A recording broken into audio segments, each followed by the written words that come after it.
रोशनपुर नाम के गांव में चंदा और शांति नाम की जिठानी और देवरानी रहती थी। चंदा का पति बहुत पैसे वाला था। उनके पास किसी भी चीज की कोई कमी नहीं थी और उसके विपरीत शांति का पति बहुत ही गरीब और नशेड़ी था। शांति चंदा के घर में काम करके अपना घर चलाती थी। भाभी, घर पर खाने के लिए कुछ भी नहीं है। अगर आप थोड़ा खाना दे पाए तो बहुत मेहरबानी होगी। मुझे जो भी पैसे मिलते हैं वो तो आपके देवर नशे में उड़ा देते हैं। ये तुम लोगों का ना रोज रोज का ड्रामा हो गया है। अब देवर जी कमाते नहीं है तो मैं क्या करूं? तुम्हारा पति तो तुम्हारी सारी कमाई दारू में उड़ा देता है। रहने दो भूखा उसे। अरे ऐसे मत बोलिए भाभी, आप तो जानती ही हैं कि वो मन के कितने साफ हैं, पर इस बेरोजगारी के कारण उन्हें दारू पीने की लत लग गई है। अरे अपना ये रोना गाना बाद में कर लेना, पहले काम निपटा ले घर का। मेरा और टाइम खराब ना कर। जा गेहूं पीस ले, फिर तुझे कपड़े भी धोने हैं। शांति रसोई घर में जाकर गेहूं पीसने लगती है। पीसते पीसते कुछ गेहूं वहाँ कपड़ों में गिर जाते हैं, जिसे देखकर उसके दिमाग में एक आइडिया आता है। क्यों ना ऐसे ही थोड़े गेहूं मैं अपने पल्लू में बांधकर घर ले जाऊं, फिर एक बर्तन में जमा कर लूंगी और उसे पीसकर रोटी बना लूंगी। कुछ दिन तो ऐसे ही चलता रहा, मगर फिर एक दिन चंदा ने शांति को ऐसा करते हुए देख लिया। अरे पहले तो मुझे लगा तुम लोग बस गरीब हो, पर तुम लोग तो चोर भी हो। चोरनी कहीं की। मुझे तो लगता था तू गेहूं पिसती है, पर तू तो अपने पल्लू में गेहूं छुपा कर ले जाती है। निकल मेरे घर से। मुझे माफ कर दो भाभी, हमारे पास खाने के लिए एक दाना तक नहीं था, इसलिए मुझे ये सब करना पड़ा। अरे तुम लोग मेरे रिश्तेदार हो, इसीलिए दया कर तुझे मैंने अपने घर पे काम पर रख लिया। पर तू और तेरा पति हमारे खानदान का नाम मिट्टी में मिलाने पर उतारू हो चुके हैं। आपको मुझे जितनी गालियाँ देनी है दीजिए, मारना है तो मार भी लीजिए भाभी, पर मुझे काम से मत निकालिए। परिवार की बात है, वरना कोई और ऐसा काम करता ना तो धक्के मार कर कब से घर का बाहर निकाल दिया होता। रोते रोते शांति अपने घर चली जाती है, जहाँ उसका नशेड़ी पति कहता है, अरे कहाँ रह गई थी कामचोर? इतनी देर क्यों कर दी? आज पैसे लाई कि आज भी खाली हाथ वापस आ गई हैं? अपने हाथ दिखा। जरूर पैसे छुपा लिए ताकि मैं दारू ना पी पाऊँ। नहीं जी, मैं आपसे क्यों छुपाऊंगी? और अभी आप दारू पीने की बात कर रहे हैं, उसी कारण तो आज हम लोगों की ये हालत हो गई है। इसी काम की नहीं है तू, बिना मार खाए समझेगी नहीं। देख अभी तेरे होश ठिकाने लगाता हूँ। रामलाल शांति को बहुत मारता है। शांति का मन दुखी हो जाता है और वो गांव के तालाब के पास के एक पेड़ के नीचे बैठकर फूट फूट कर रोने लगती है। मैंने कभी किसी का बुरा नहीं किया, फिर भी भगवान मेरे साथ ऐसा क्यों कर रहा है? तो रामलाल जी की फिक्र करती हूँ, फिर भी उन्होंने मुझे इतना मारा।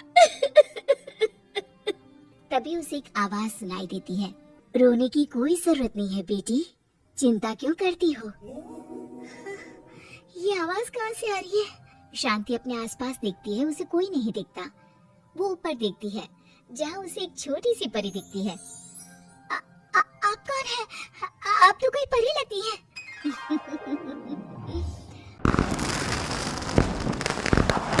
हाँ बेटी, मैं इसी पेड़ पर रहती हूँ। मैंने तुम्हारी सारी बात सुनी, अब तुम्हें फिक्र करने की कोई जरूरत नहीं। अपनी आंखें बंद करो।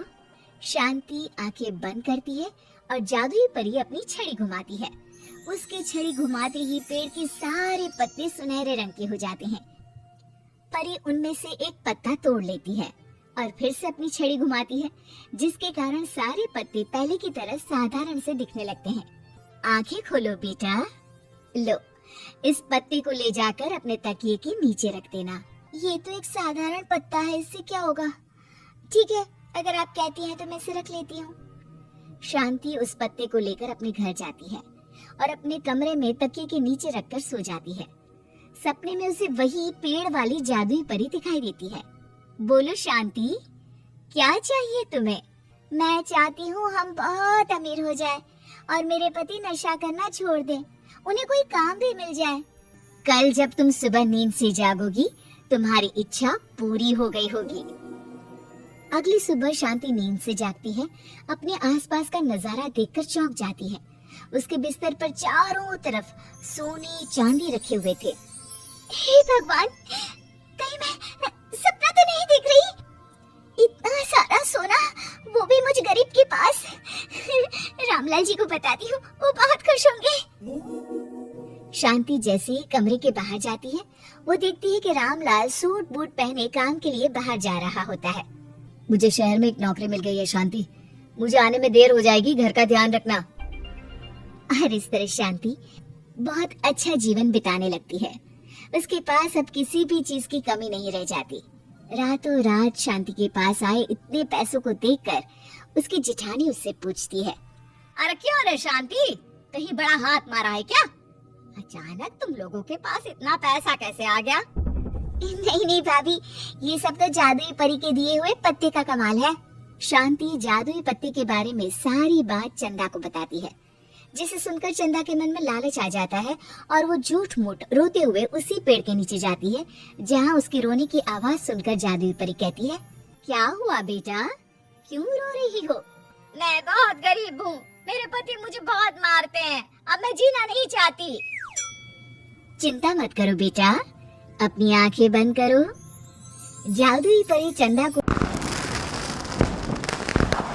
भी उसी पेड़ का एक पत्ता देती है और तकिए के नीचे रखने को कहती है। चंदा उस पत्ते को लाकर अपने तकिए के नीचे रख लेती है और अगली सुबह जब उठती है तो उसके कमरे में चारों तरफ सांप बिच्छू रहते हैं। अरे बचाओ बचाओ भाई, मुझे बचाओ। ये कैसा पत्ता है जिसे लाने के बाद उस गरीब शांति के पास तो इतना सारा सोना आ गया, और मेरे चारों तरफ ये सांप बिच्छू। अरे कोई बचाओ। चंदा अपनी जान बचाती हुई शांति के पास जाती है। चलिए भाभी, मुझे लगता है आपके घर में सांप बिच्छू को बस जादुई परी ही हटा सकती है। दोनों मिलकर जादुई परी के पास जाते हैं। ये सब तुम्हारे बुरे इरादों का नतीजा है चंदा। तुम झूठ मूठ बस पैसे के लालच के कारण यहाँ आकर रो रही थी, इसीलिए तुम्हें जादुई पत्ते ने उसकी सजा दी। अरे मुझे माफ कर दीजिए जादुई परी, मेरे मन में लालच आ गया था। अरे शांति, तुम भी मुझे माफ कर दो, मैंने तुम्हारे साथ बहुत गलत किया है, फिर भी तुम मेरी मदद के लिए आई। चंदा को अपनी गलती का एहसास हो जाता है, इसलिए जादुई परी उसके घर से सारे सांप बिच्छू को गायब कर देती है। चंदा और शांति आपस में मिलजुल कर रहने लगती हैं।